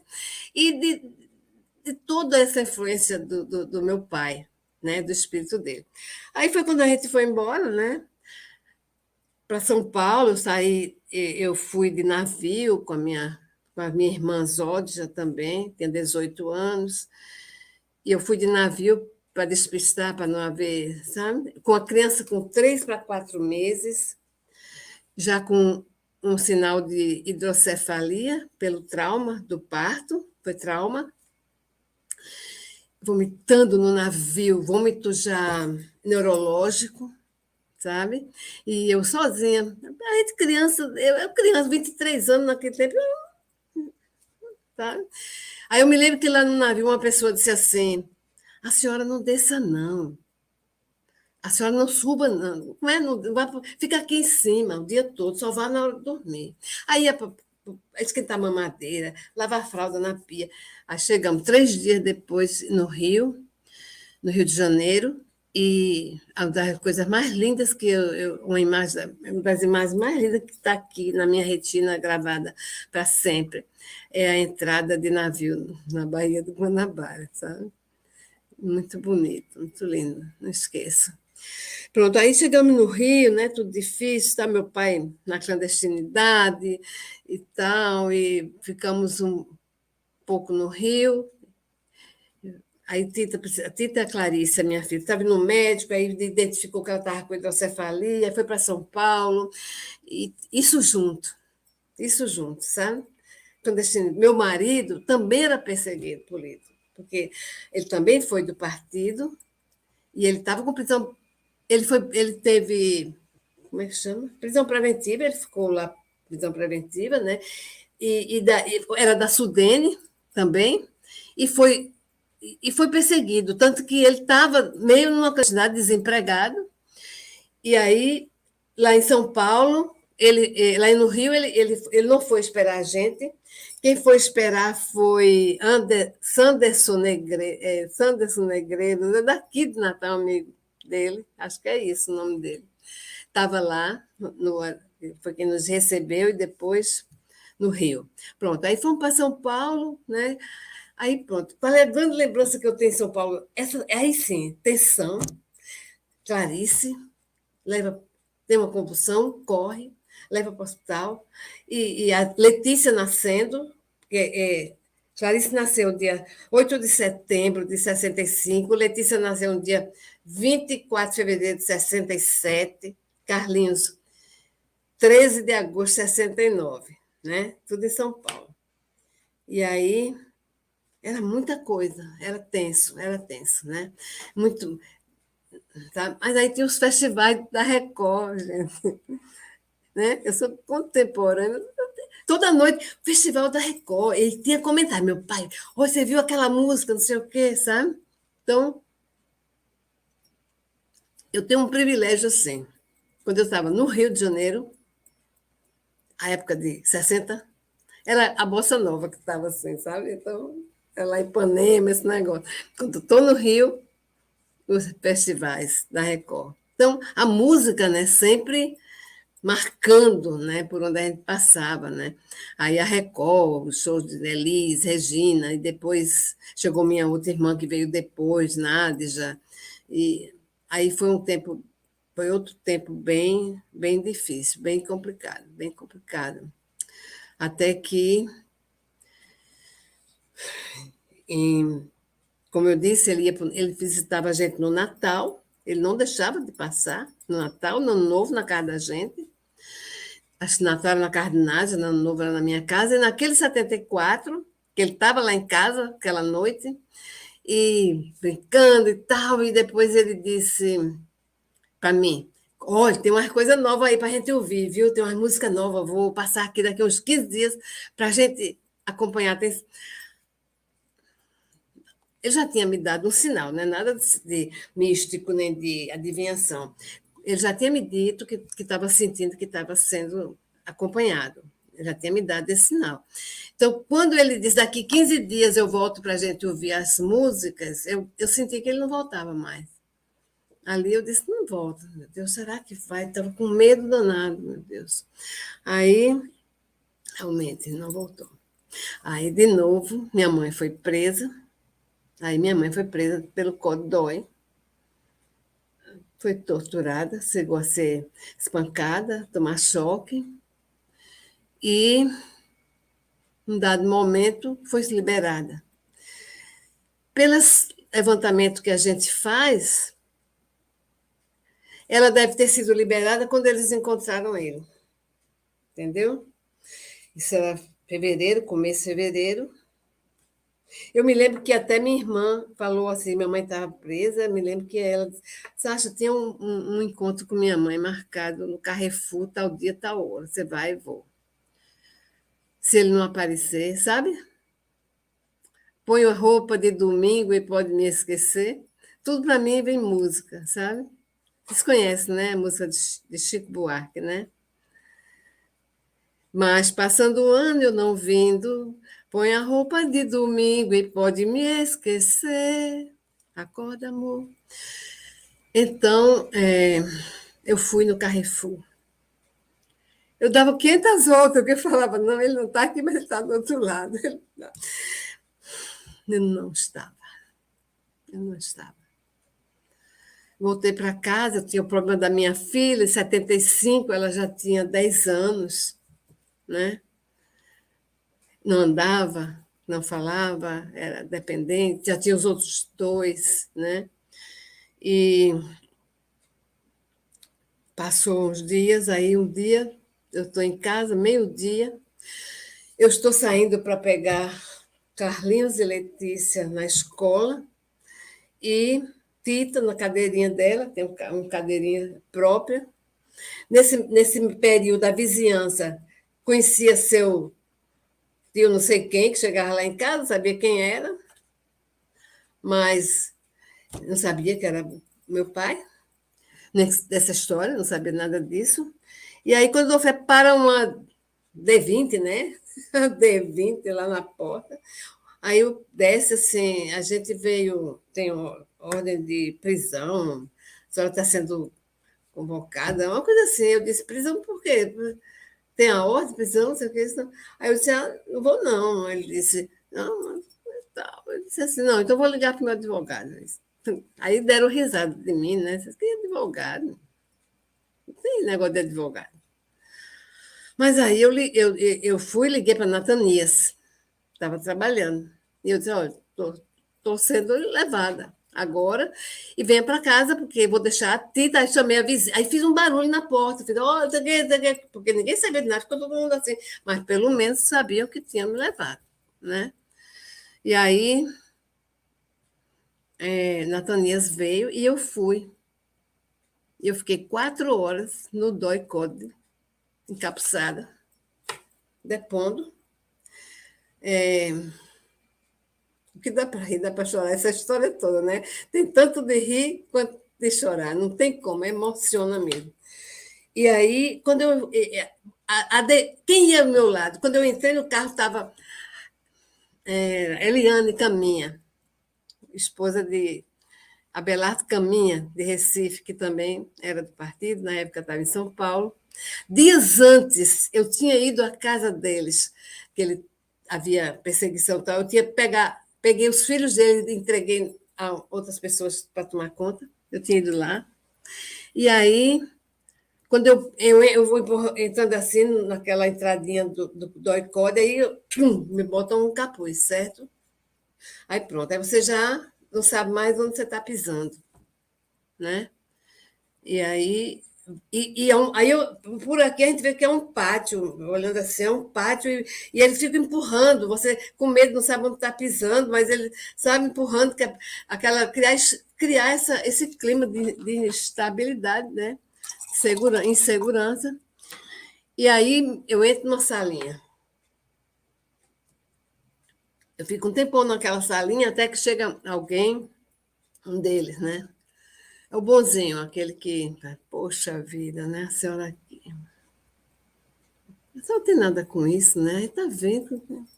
Não sei, sabe? Dá para entender, né? Conversa, né? Pois é, aí foi fechada lá, todos os lados. E depois fui para outra sala.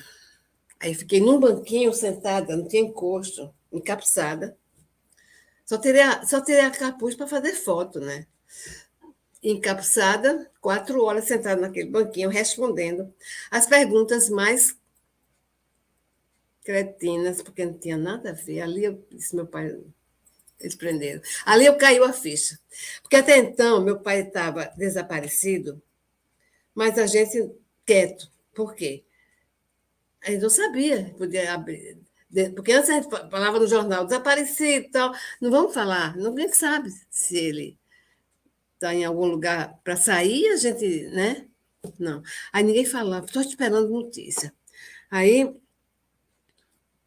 naquelas 4 horas, as perguntas eram. Não tinha sentido. Eu me lembro que teve um desses que falou assim: é essa que tem uma filha idiota, porque Irã tem uma neta idiota, né? Entendeu? Aí eu disse, rapaz, não fala assim. Ela cochichando para a gente ouvir, sabe? Para eu ouvir. Não fala assim, não. Isso não. Não, mas não é assim mesmo que chama quando tem assim, tá? Aí eu disse, não. Ela não é idiota, ela tem paralisia cerebral. Quase que eu dizia, idiota é você, cara. Ela tem paralisia cerebral, tal, trauma de parto, calma, conversa. Eu me lembro de poucas coisas, mas umas 3 coisas eu lembro. Uma foi essa e a outra foi quando disseram assim, e a senhora sabe por que está aqui? Eu disse, não sei porque eu deixei minha filha em casa e pegar meu filho no colégio, não tenho, né? Não sei porque eu estou aqui. É isso, porque nós estamos procurando seu pai, né? E seu pai era uma atividade ilegal. A senhora sabe o que é isso? Eu disse, não, eu não sei nada. Eu sou dona de casa, eu sei lavar roupa, cozinhar, cuidar de crianças, eu não sei nada. Eu vou explicar para a senhora. Aí me explicou o que era ser ilegal. Aí me deu uma aula de Constituição, explicou o que era a Constituição, eu entendi o que era ilegal. Aí eu, naquela hora, meu Deus, que risco, né? Mas eu tinha certeza que meu pai já tinha sido encontrado ali. Aquelas perguntas, eu falei, tem risco não aqui. Aí eu falei assim, então, pelo que o senhor está me explicando, isso encapuçado, viu, gente? Eu estar aqui é ilegal, né? Entende? Aí, não, porque aqui nós estamos defendendo a pátria. Entendeu? Eu disse, entendi, agora que eu entendi. Tá.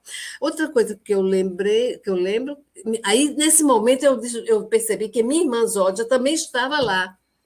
Eu não sabia, eles tinham levado ela estava em outra sala, e eles falavam lá e falavam aqui, e diziam, mas sua irmã disse que a senhora viu seu pai quando? A última vez? Eu disse, foi no dia 31, lá em casa, dia de Natal, dia de Ano Novo.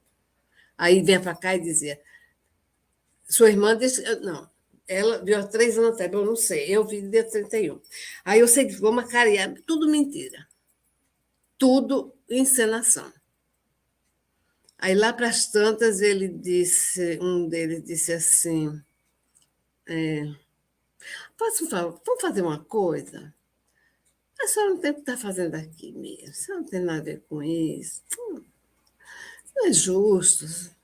Seu pai que está sendo procurado, correto. A senhora deixou seus filhos em casa. contribua aqui um pouquinho, diga assim para a gente, a senhora faz ideia onde ele pode estar? Eu disse, faço. Pois diga. Eu disse, aqui. Aí ele disse, não, a gente está procurando ele. Escorrega mais do que o suor, a gente procurou em tudo, não acha esse homem. Eu disse, não colou. Aí depois me liberaram, eu saí, né, perto do Ibirapuera, ali, chegou em algum lugar, acho que eu liguei para Natanias, peguei um táxi, cheguei em casa, Natanias estava lá com as crianças, e eu disse, podemos denunciar que meu pai pode abrir a boca, porque meu pai não foi preso, e não duvido que esteja morto. E quando a gente vai ver as datas, é isso mesmo, sabe? Porque isso era 28 de fevereiro. E a gente tem uma informação que aquilo aconteceu mais ou menos em 13 de fevereiro, por aí, pelas pessoas que estavam também presas no mesmo momento, no Codó e tal. E aí foi quando a gente montou, conversamos, tal, eu e Natanias, e vamos sair fora, vamos ver. Aí começamos a fazer a caracterização da busca, né? Entendeu? Começamos a caracterizar a busca. E a gente foi, tudo que a gente, lugar que a gente ia, hospital, necrotério, negócio do Exército, comando, quarto, não sei o quê, do Exército, segunda sessão, fomos para o Rio de Janeiro, mesma coisa, fizemos essa. Né? Não, ninguém sabia nada. Ninguém sabia nada. Ele nunca passou aqui. A gente está procurando ele, ninguém acha, ninguém sabe. Entendeu? Pronto, isso já era agosto, isso foi fevereiro, né? 75, eu me lembro que agosto foi Resorg, né? Aquela história de Resorg. E em dezembro de 75, aí Natania já foi contratado por um grupo financeiro de Sergipe, e nós viemos para Sergipe, né? E ficamos 6 anos lá, e aí não tinha mais, né? Notícia, tal, não tinha notícia, nada. Minha mãe, São Paulo, uma vida muito difícil. Me lembro que a Comissão de Justiça e Paz, que dava muito apoio a ela contava, tem cartas dela contando coisas, né? Aí nesse tempo era minha irmãzinha, essa que está aqui, caçula, que estava com ela tinha 15 anos, né?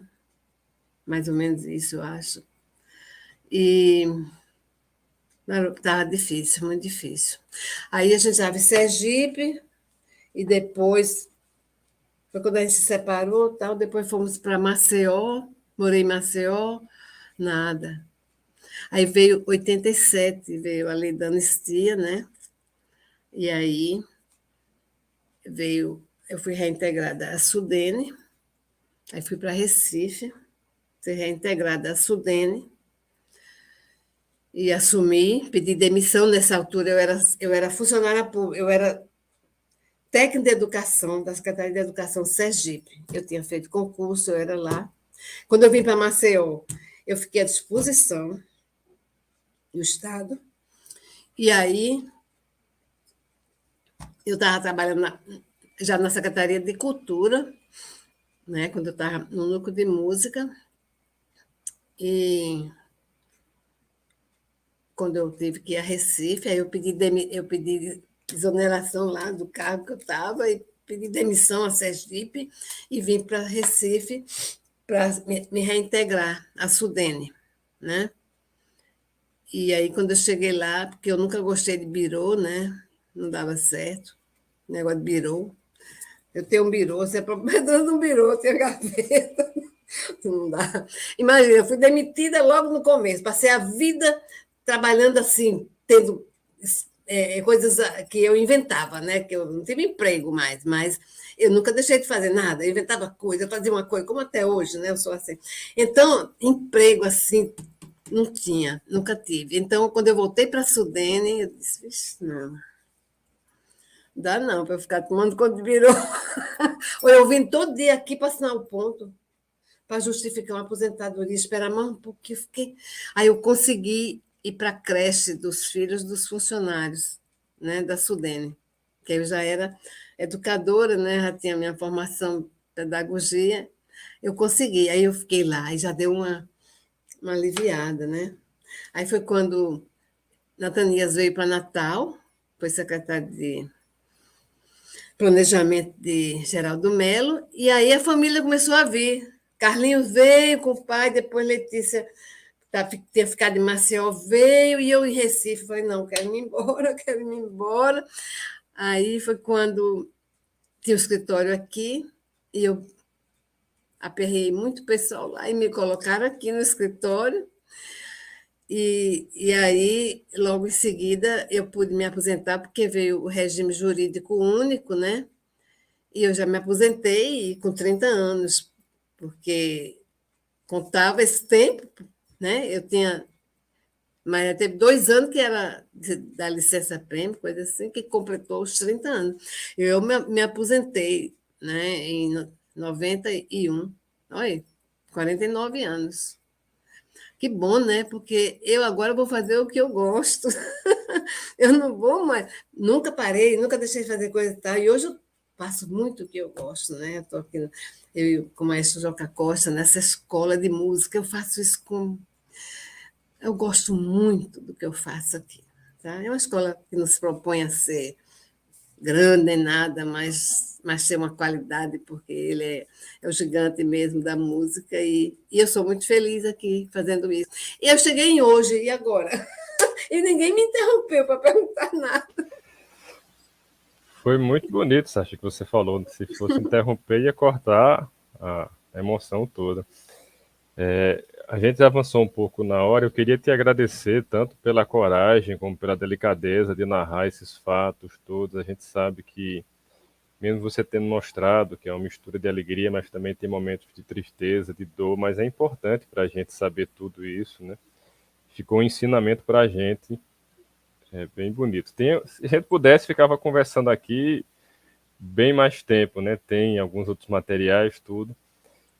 Só para dizer para o pessoal que está assistindo que a gente vai disponibilizar grande parte desse material. Você fez a bondade de doar parte desse material. A gente está começando a montar um memorial, né, com vídeos, com fotos, com cartas, capas de jornal, de jornais e materiais culturais e artísticos de Irã, que a gente depois vai disponibilizar tudo isso. Mas pelo andamento da hora, então a gente encerra esse momento e parte para o momento final. A camarada Roberta vai fazer uma síntese aí. Não dá para fazer todas as perguntas, porque a gente já passou um pouco do tempo. E aí a camarada faz uma síntese, algumas perguntas e te encaminha. Mas foi muito bonito e agradeço muito, Sasha, pela tua fala. Passa a palavra, Roberta. Valeu, camarada.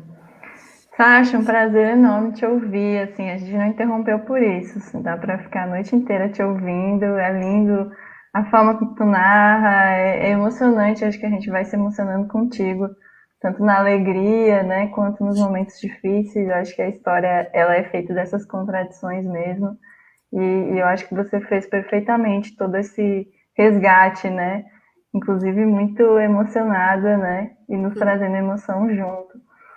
Então, e aí as pessoas no chat estão falando a mesma coisa, né? Emocionante, quase chorei ouvindo a narração.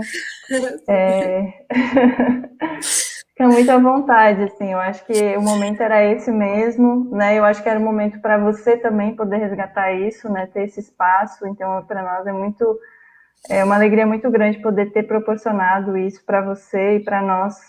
Foi uma emoção, está sendo ainda.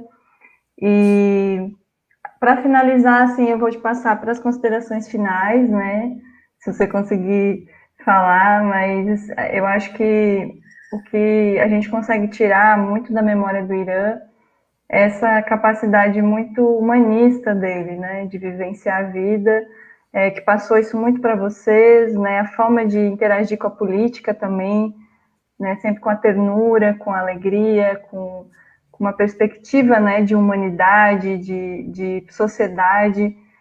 Eu acho que ouvindo você falar é muito incrível, assim, perceber, né, e o quanto a gente tem a aprender, nós hoje em dia, com esse legado, né, com esse jeito de ser, com esse jeito de olhar a vida, esse jeito de se relacionar com a família, né, e que dá para ver que ficou muito na tua memória.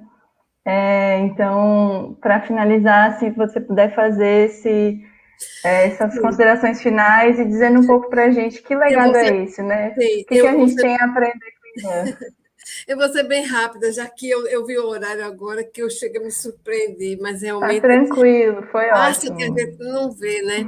E então, eu tenho a agradecer muito, né, essa oportunidade, porque eu passei a vida contando essa história para 2, 3 pessoas, porque eu faço questão de contar a minha história, eu gosto que as pessoas saibam quem sou eu, sabe? De onde eu vim, né? E então, porque eu me orgulho disso tudo.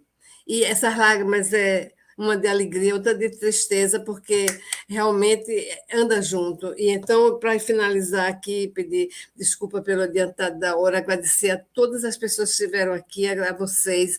Eu disponibilizei um texto aí que eu escrevi também, aqui em Natal, em 99, Era uma Vez, eu mandei um link aí, né? Eu estou dando para essas pessoas maravilhosas que vieram aqui hoje. E então, eu me lembrei agora que, bem rapidinho, na minha formatura de pedagogia, vou dizer só um pedacinho, na minha formatura de pedagogia em Aracaju, me botaram a fazer um discurso, como não sei negócio de discurso, não é comigo, eu fiz um discurso em cordel assim, né? Depois um dia eu mostro, mas só um pedacinho assim, porque bate agora, que aí eu tenho um momento do discurso que eu digo assim, com isso que eu vou encerrar, e depois aquele vídeo, por favor, daquele poema. Sem querer parecer cética, tenho que reconhecer que a vida é dialética, e em todo amanhecer, se o sol nasce brilhante, a lua vai se esconder. Se a flor seca, de repente, brota no chão a semente, e muito mais faz nascer. E os nossos sentimentos seguem a mesma direção, felicidade e tristeza. Nunca separam as mãos. Tá? E aí, põe o poema da minha irmã, que é bonito. Obrigada. Obrigada, Sasha. Foi lindo demais. Obrigada de coração mesmo. Acho que está todo mundo encerrando a noite assim, com esse lugarzinho, né, no coração dessa memória de Irã. E a gente aprendeu muito com ele e vamos tentar manter o legado dele, né, para a humanidade. Vamos passar o vídeo agora, camarada Rodrigo.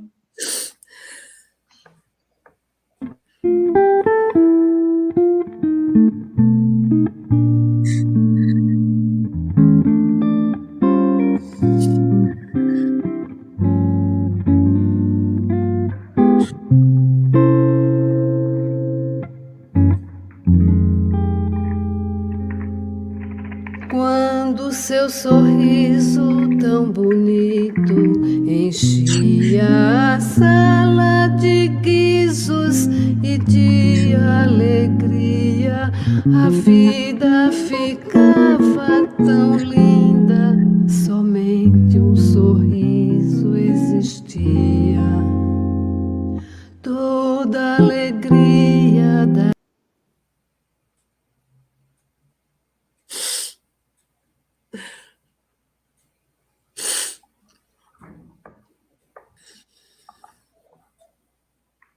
Encerrou o vídeo. É isso. Não tem mais, né? Falhou? Houve algum problema técnico aí, houve algum problema técnico. Pronto, vamos de novo, Rodrigo.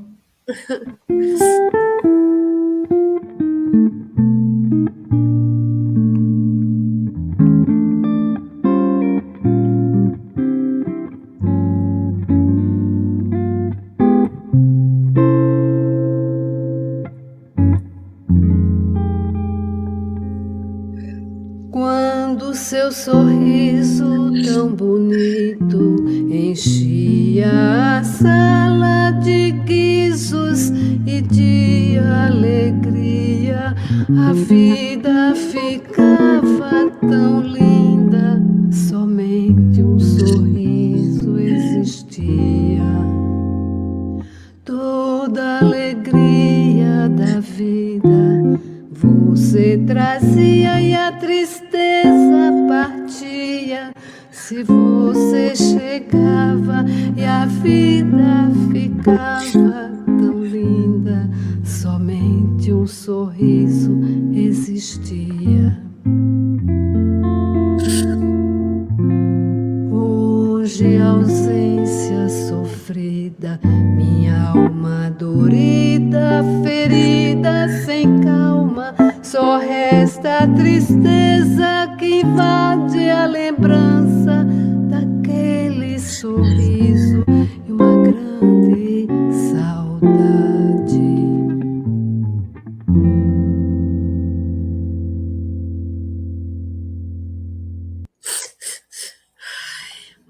Que lindo, Sasha, que vídeo lindo. Emocionante. Agradecer demais de novo. Muito obrigada por estar aqui com a gente. Eu espero que a gente possa se ver. Esse é um poema da minha irmã, no fim de 75, quando ele desapareceu, todo mundo se expressou de alguma forma, mas esse poema dela é lindíssimo. E ela fez já colocando nessa melodia, que é de domínio público, né? Esse romance de amor. E aí eu gravei para o documentário, muito lindo. Que lindo, parabéns para vocês, para a família linda que o seu pai construiu e que está aí em vocês ainda, né? Todo o legado dele, a arte, a política, a visão de mundo, né? É emocionante para a gente ver. Queria dizer que nós, né, do PCB-RN, a gente quer homenagear o Irã ainda de outras formas, né? Esse foi o início, né? O primeiro momento, mas a gente quer que o nome de Irã seja de fato lembrado, né? Não só pelo partido, mas por outras instâncias também. E uma outra atividade, uma outra ação que a gente vai fazer, uma camiseta com o nome de Irã e com o rosto de Irã, né, para a gente poder usar, né, ter o Irã no nosso corpo também, os nossos espaços, né, de homenagem para ele. Então, a gente está ainda fazendo arte, né, quer que fique uma coisa super bonita, né, e sensível como foi ele. Vamos socializar com você, Sasha, quando a gente tiver já o molde, né? Mas é a nossa forma também de continuar as nossas homenagens com ele. E é isso, gente. Agradecer demais a presença de todo mundo. Sasha, de novo, eu acho que a gente nem tem como agradecer o suficiente de você estar aqui, de ter te ouvido. E boa noite para todo mundo. Fiquem bem e vamos seguir com a memória do Irã nas nossas lutas, nas nossas artes. E na nossa forma de se humanizar, né? Obrigada demais, boa noite para todo mundo. Boa noite a todos, obrigada. Muito obrigado, Sasha, um grande abraço. Obrigada.